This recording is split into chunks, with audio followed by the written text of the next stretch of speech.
Good morning students, this is your science class. हम लोग exercise के क्वेश्चंस कर रहे थे।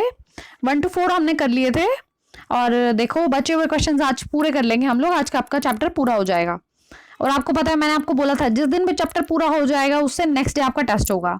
तो आज ये चैप्टर आपका पूरा हो जाएगा, कल आपका इसका टेस्ट है। ठीक है, चलो क्वेश्चन नंबर 5 से शुरू कर रहे हैं। Given below is a sequence of steps in the processing of wool, Which are the missing steps at them? हमें पता है जब प्रोसेसिंग ऑफ वूल के बारे में हमने पढ़ा था तो हमने काफी सारे स्टेप्स पढ़े थे। ठीक है, तो आपको ये क्या दिया हुआ है, ब्लैंक दिया हुआ है। हमें बताना है कि कौन कौन से स्टेप्स थे वो। देखो फर्स्ट है, उसने एक दो उसने लिखे भी हुए हैं, हम देख लेते हैं। सबसे पहला क्या है, शेयरिंग। शेयरिंग क्या था, देखो रिवाइज भी हो जाएगा इससे आपका। शेयरिंग क्या था, जब हम शीप के ऊपर से उसके हेयर्स को उतारते थे और साथ में उसकी पतली सी स्किन की लेयर भी उतर जाती थी। तो उनके हेयर्स को उतारना और साथ में उनकी थिन लेयर ऑफ स्किन भी उतर जाना, ये क्या प्रोसेस होती थी, फर्स्ट स्टेप होता था शेयरिंग। ठीक है, सेकंड स्टेप क्या होता था, अब जो हेयर उतारे हैं, जो स्किन भी उतर गई है, उसे वॉश करना, क्लीन भी तो होना चाहिए ना वो। तो उसको क्या बोलते थे हम, स्कोरिंग। स्कोरिंग क्या बोलते थे, स्कोरिंग।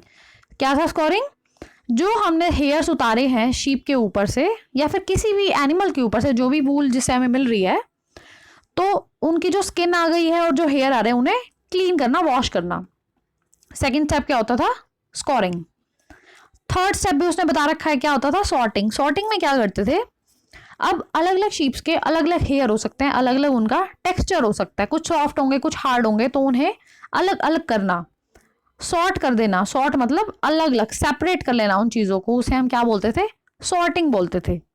ठीक है, नेक्स्ट स्टेप क्या था हमारे पास, जब सॉर्ट कर लिया हमने चीजों को, जब हमने अलग अलग कर लिया, उसके बाद फिर से क्लीनिंग होती थी उसकी, तो उसे क्या बोलते थे, cleaning of burrs. Cleaning of burrs, burrs मतलब हेयर, हेयर्स की फिर से क्लीनिंग की जाती थी सेपरेट करने के बाद। तो यहाँ पे क्या लिखेंगे हम, cleaning of burrs, cleaning of burrs. ठीक है, नेक्स्ट स्टेप क्या था, जब क्लीन कर लिया सारा, बिल्कुल साफ सुथरा हो गया, अलग अलग भी हो गया, उसके बाद हमने क्या किया था, हमने उसको कलरफुल बनाया था।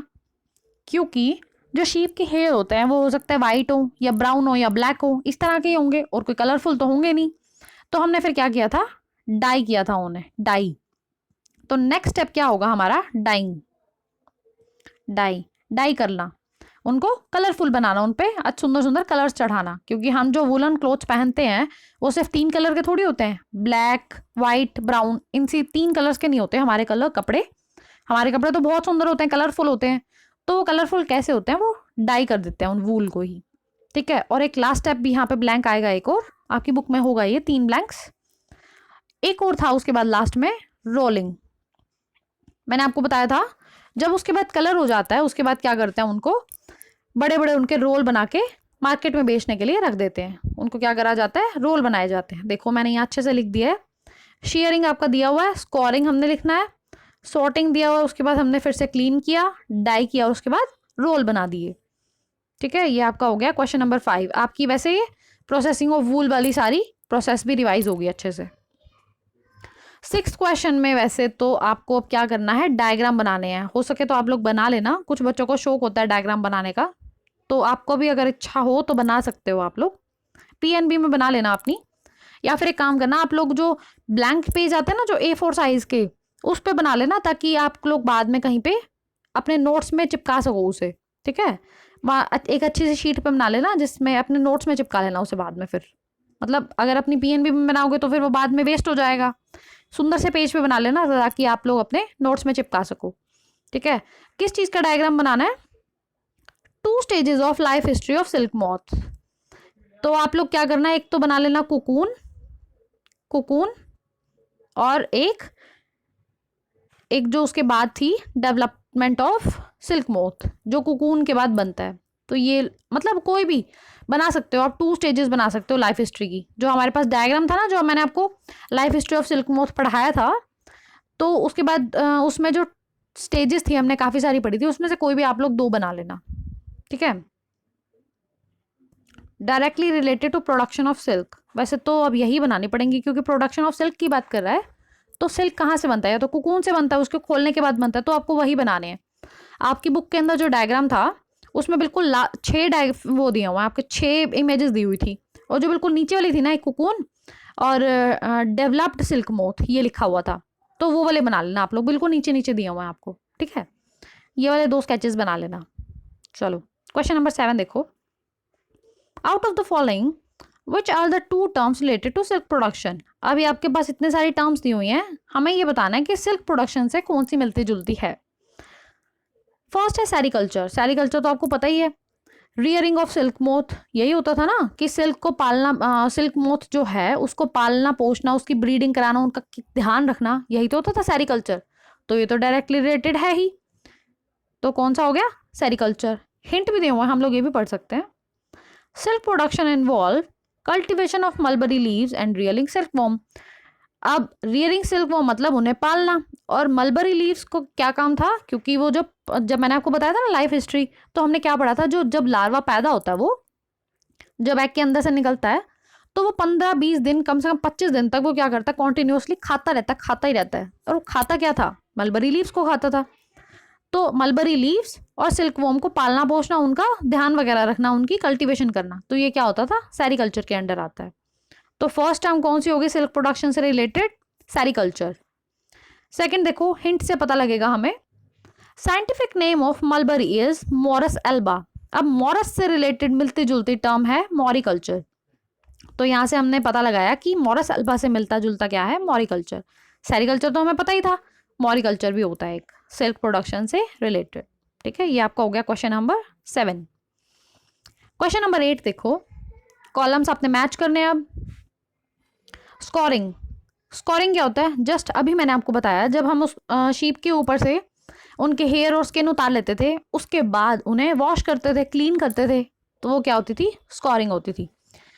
क्लीनिंग शीयर्ड स्किन, शीयर्ड मतलब सबसे पहला स्टेप था ना शीयरिंग, शीयरिंग मतलब उतारना उनकी स्किन को, उनके हेयर को, तो शीयर्ड स्किन, उतरी हुई स्किन को धोना, क्लीन करना उनको, ये क्या है, स्कोरिंग है। ये हो गया। मलबरी लीव्स, मलबरी लीव्स क्या होती है, देखो मैंने आपको भी बताया कि जो लार्वा जब एग से निकलता है तो वो कॉन्टिन्यूसली खाता है, क्या खाता है, मलबरी लीव्स, तो क्या हो गया, फूड ऑफ सिल्क वॉर्म, यही है ना, फूड उनका क्या है, मलबरी लीव्स है, ये भी हो गया। याक, याक क्या होता है, वूल यील्डिंग एनिमल। वूल यील्डिंग एनिमल कैसे हुआ, क्योंकि हमने इसके बारे में पढ़ा था कि सिर्फ शीप ऐसी नहीं होती जिससे हमें वूल मिलता है, शीप होती है, याक होता है, कैमल होता है, बहुत गोट भी होती है, तो ये काफ़ी सारे एनिमल्स होते हैं जिनसे हमें वूल मिलती है। ये हमने सेपरेट टॉपिक भी पढ़ा था वूल यील्डिंग एनिमल्स के बारे में, ठीक है। तो ये क्या हो जाएगा, याक में वूल यील्डिंग एनिमल। उसके बाद आता है कुकून। कुकून क्या होता है, यील्ड सिल्क फाइबर, जिनसे हमें फाइबर मिलता है, सिल्क फाइबर। सिल्क फाइबर हमें पता है ना कहाँ से मिलता है हमें, ऐसा तो नहीं है कि लार्वा पैदा हो तो अपने मुंह से उसने सिल्क निकाल के दे दिया, ऐसा तो नहीं है। तो जब वो कुकून बनाता है, जब वो बड़ा होता था, वो उसके बाद उसने काफ़ी दिनों तक खाया, फिर वो बड़ा हो गया, उसके बाद उसने अपने माउथ से कुछ प्रोटीन सिक्रीट किया था, उसके बाद वो उसके अंदर बंद हो गया था, फिर कुछ टाइम बाद जो कुकून बन गया था, सिकुड़ गया था, उसके अंदर बड़ा होता है फिर वो, तो ये क्या था, पूरा कुकून। उसके बाद हम कुकून के अंदर से जब वो सिल्क मोथ बाहर आ जाता है, वो कुकून को हम लोग as a silk fiber use करते हैं, तो कुकून से हमें क्या मिलता था, सिल्क फाइबर, ठीक है। मैच हो गया ना। स्कोरिंग क्या था, क्लीनिंग शीयर्ड स्किन, मलबरी लीव्स क्या है, फूड ऑफ सिल्क वॉर्म, याक क्या है, वूल यील्डिंग एनिमल, कुकून क्या है, यील्ड सिल्क फाइबर, ठीक है। चलो आपका अब ये चैप्टर के सारे क्वेश्चंस पूरे हो गए हैं। मैंने काफ़ी सारे क्वेश्चन से रिलेटेड जो भी था आपको रिवीजन भी कराने की कोशिश की है, और अगर किसी बच्चे को डाउट होता है तो कोशिश करना कि वीडियोस रिपीट कर लेना, या फिर कल ही मुझे बता दो, मतलब आज ही मुझे बता दो, मैसेज कर दो कि अगर आपको कोई भी डाउट है, क्योंकि कल तो फिर आपका टेस्ट ही है। आज ही मुझे मैसेज कर देना अगर किसी को कोई भी डाउट है तो, ठीक है। चलो, और यहाँ पे मैंने मैच द कॉलम भी लिख दिए। एक आपका क्वेश्चन नंबर 9 भी है, बुक में दिया हुआ है, ये देखो मैंने शायद यहाँ पे भी लगाया है, हाँ नहीं लगाया मैंने, ये मैंने सिर्फ ये लिखा है, चैप्टर 3 टेस्ट टुमारो, ठीक है, वेंसडे को, आज ट्यूसडे है तो कल आपका वेंसडे को टेस्ट है, ठीक है। क्वेश्चन नंबर 9 आपका कुछ नहीं है, वो था क्या बोलते हैं वो डाउन और ऐसे वाले, वो फिल करने वाले, वो कुछ नहीं है, वो गेम्स ही है। अगर आपका मन हो तो कर लेना, वरना रहने देना। चलो बस आज इतना ही करेंगे, अच्छे से तैयारी करो, पढ़ो, कल आपका टेस्ट है इसका। Okay, thank you.